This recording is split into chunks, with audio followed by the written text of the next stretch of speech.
Coming up, we have your June 2022 Las Vegas real estate market update. Hi everyone, I'm Steve. And I'm Kristen. We are the Thomas Group with Real Broker, your local Las Vegas and Henderson Realtors, here today to bring you your June 2022 Las Vegas real estate market update. We have come to a little park today that's not in Las Vegas, not in Henderson, but just on the outskirts of the sort of the Las Vegas Valley out in Boulder City, and this is Hemenway Park.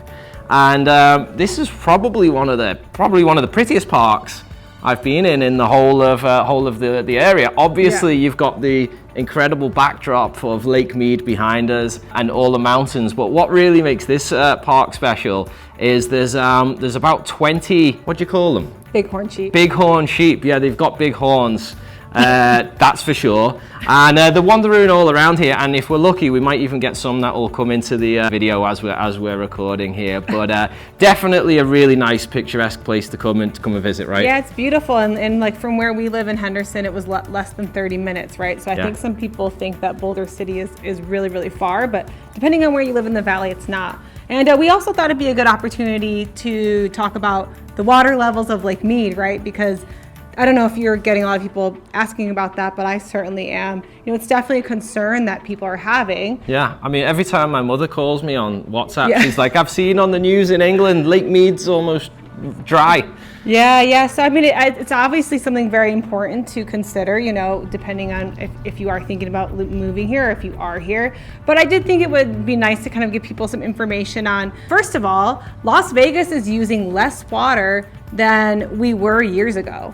So despite the fact that the population is growing, Las Vegas has actually done a very good job of conserving water, and we've implemented a program, the Water Authority here in Southern Nevada, and they've taken many steps to help control the water usage here. So, and there's lots of communities as well that are, you know, master plan communities like Mountain's Edge that was built all around water conservation. Right. I mean, like with that being a focus. Right. You know, on the community. A lot of golf courses as well will focus on water reclamation. Right. So I see where you're coming from. Like, we are trying to do our best to preserve this. Yeah, and some other interesting things too is they passed a law that all of the grassy areas maintained by HOAs, that needs to be changed over to desert landscaping. New construction, you have to have desert landscaping in the front yard. So we're definitely doing our part, and I think that's really great. We do have water police that come around too. We just got a citation because our sprinklers were dripping down the roads. I actually had a client ask me, are the water police real? And I can say they are real. I would have told you no way. Yeah, but I got the phone call. And it surprised me because we're in a guard gated community. So it's not as if, you know, they're just in the car driving around. The ungated communities, they're going everywhere. Yeah, and then also interestingly enough, Southern Nevada uses such a small percentage of Lake Mead. About 80% of that is used by California for agriculture and cattle farming and all that's related with, you know, feeding the world. So it's a concern for sure, but you know. What were you telling me about once the lake gets to a certain level? So I mean, if things carry on as they do, eventually we're going to get to some point where it's below a certain pipe level, and at that point, like, we can't even give any more water to California or Arizona. So like, theoretically, Las Vegas, we're okay with our little pocket of water because we're using such a small percentage of it. But I mean, obviously we don't live in our own little like city bubbles, and everything, you know, is negotiable and up into agreement. We're renegotiating our water contract for the area around the Colorado River and water rights in 2026. So that'll be interesting, something to hopefully it's not dry by then. Yeah, seriously. So anyway, but you know, it's beautiful while we have it. Yeah, definitely come out and visit Hemenway Park if you're in town, you're visiting Boulder City. Last point I'll make before we give you the numbers of the market, what's happening in the market. Boulder City is very, very different to any other city in the Las Vegas area, North Las Vegas, or Henderson. There's no gambling out here. It's got a very small town feel to it. Very, I felt like we were driving through Middle America whenever we first came out here. So it's very different. Yeah. So it depends on what's important to you. Yeah, but definitely come and check it out. Yeah, it's beautiful. Okay, so before we get into the numbers, some things that we are going to talk about today are cash buyers and the big hedge funds that are, buying up properties here is something we talk about a lot, but like we think that this is extremely important for everyone to understand. And we're also going to be talking about assumable loans. So stay tuned for that. Yeah, absolutely. All right, let's get into it. Let's get into the numbers. So the median sales price of single family homes last month was $482,000. That is still up 1.5% from the previous month and up 25.2% from the same time last year. So we're still seeing, a little bit of appreciation. Interestingly enough, Steve, the average price of units sold was down 1.8%. So just because we're using different metrics, but I think when we look at both those, we can kind of say. Yeah, and I believe as well, if you actually look at, do you have the median sales price there or just the average? The median went up. Yeah, so the median went up because of the higher price sales in the luxury market, whereas the average price decreased because there weren't as many sales in the lower price points as there were in the luxury market. Yeah, that's a very good possibility. So let's look at the number of units sold. There were 2,907. That's down 3.1% from the previous month, seeing sales drop off a little bit, and down 8.8% from the same time last year. So we are seeing sales kind of start to soften, which we talk about is probably, from what we're seeing, our clients telling us is due to interest rates. Yeah, I think we mentioned this before, but interest rates went up so quickly, such a short period of time that I think it surprised everybody, right? So I feel like a lot of buyers have just put the brakes on altogether right now. So. And if you're out there, I don't blame you, because quite honestly, if I was entering the market as a buyer right now, I'd probably be waiting to see, what happens. Granted, interest rates are higher than they have been, but historically, they're way lower than they have been over the last 40 years. If you look at interest rates over the last 40 years,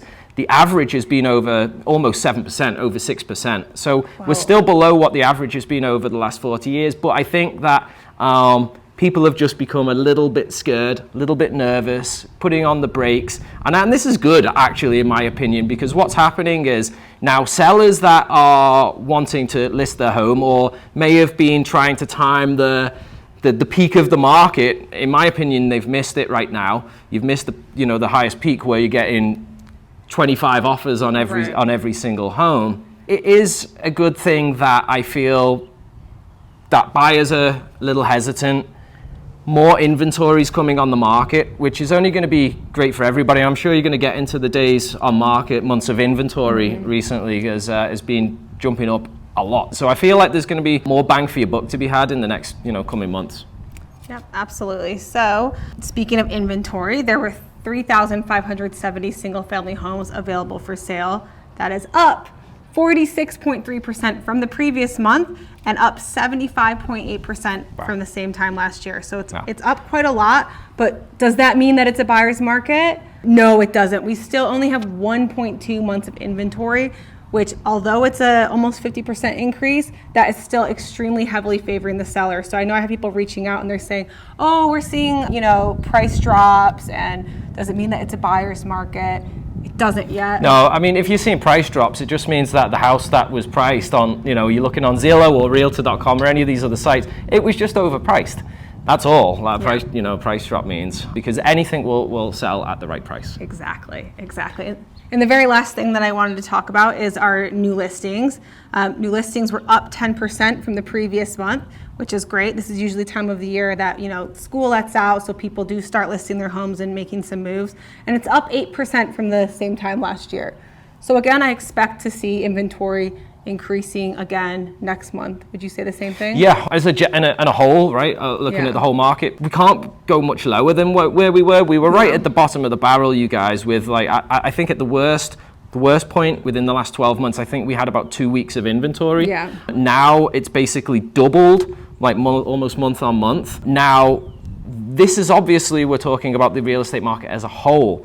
But there are communities in town right now in which the market is shifting. Let me give you an example. Lone Mountain. Lone Mountain right now has got 5 months of inventory. Lake Las Vegas has also got 5 months of inventory, but that does have a little more higher luxury homes. So in the likes of McDonald Highlands, the Ridges, you do see, 5, 6, 10 months of inventory in those communities. Being more balanced. But that's a very different market. Yeah, but Lone Mountain, that is. Lone Mountain's very interesting for me. So yeah, where you're shopping is, or where you're selling your home can be very different from one community to the next. Absolutely. And then I know that you mentioned you wanted me to talk about the time on market. Still 88% of homes are being sold within 30 days. So they're still selling very quickly, unless, it's undesirable. It's falling off the edge. Careful there. Unless it's, it smells like smoke or it's in a bad area. I mean, that's all relative, but there's something going on, or it's way overpriced if it's not selling in 30 days. Okay, so let's move on to condo and townhomes. The median sales price was $285,000. That's up 3.6% from the previous month and up 40% from the same time last year. And interestingly enough, with the condos and townhomes, the average sales price also increased as well. So, I mean, I'm not actually surprised by both of those increasing, just because on the lower end, everything's pushing up, whereas in single family, you've got like so many of these like higher end homes too that can skew the data more, if that makes sense. Yeah, no, 100%. Yeah, so I'm not surprised by that. Now, there were 851 condos and townhomes sold, up 9.7% from the previous month, which is quite a bit, and down 6.6% from the same time last year, which is a similar decrease as compared to single family homes compared to last year.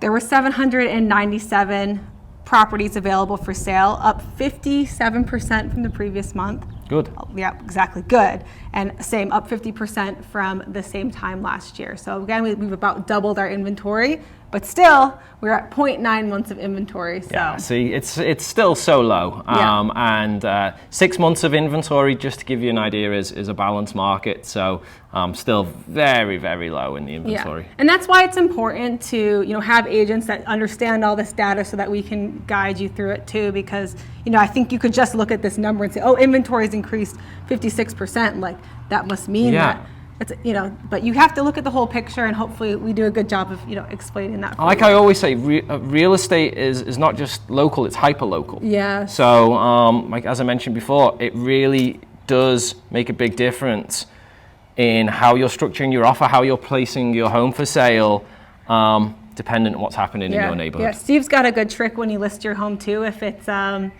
good for investors. Yeah, don't tell anyone it's a trick. You've got to call me. Yeah, he's got a good way to drum up some investor interest. But very last thing to talk about for condos and townhomes is our new listings, and those were up about 8% from the previous month and up 13% from the same time last year. So again, I think as we move into next month and the rest of the summer, we're going to see that inventory creep up a little bit and our appreciation kind of level off. Talking about investors, yeah. What I think a lot of people don't realize is if you're buying or selling a home in today's market, you're going to find right now 1 in 3 offers are going to be a cash buyer. Now, you might think, well, where's all these people that are coming from that have got cash, hundreds of thousands of dollars to pay for a property? Well, some people have obviously got savings, and some people have sold a home elsewhere and got plenty of equity and then bring that to the table. But there is a huge other sort of demographic that most people don't realize, and this is hedge funds and real estate investment trusts, which I'm curious to hear your opinion on this, but I think that this is really actually damaging not only affordability, but it's hurting the regular person that wants to, achieve the American dream of home ownership. It's scary to me. Like, it's actually scary to me. Yeah, tell everyone what's going on with this. Yeah, so like Steve said, these big companies are buying up all of these properties that fit their criteria for what makes a good rental property, which is usually going to be around $400,000 today for $350,000 to $500,000. 3 to 4 bedrooms, single family. Like, these are their criteria, right? So they're snapping these up, and let's tell you, they are not slowing down. They're not being hurt by these interest rates.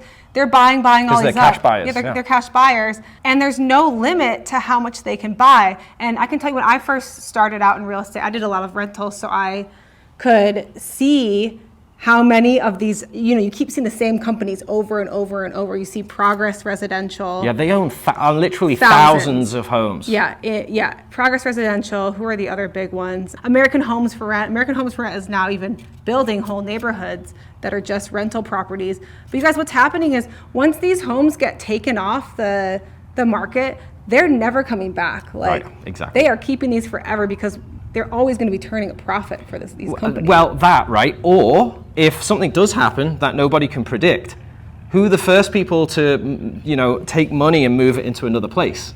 Yeah. Right? Like, what could happen is communities which are typically for first-time home buyers are now left with a flood of inventory on the market, which damages everybody. Yeah. It's not just like your little mom and pop investor Yeah. that would hold on to one because it can cash flow break even. If these big companies aren't, realizing a return on their investment, they will allocate their capital elsewhere. And they've got no problem in selling hundreds, if not thousands of homes. Yeah. So I thought this was something that's very important for you guys to know about. Can you do anything about it? No, right? I mean, you can write to your your legislature, your council. I don't know. Like, to me personally, there has to be a limit on how many properties in a city that one corporation or entity can own. And I mean, the limit could be like 500.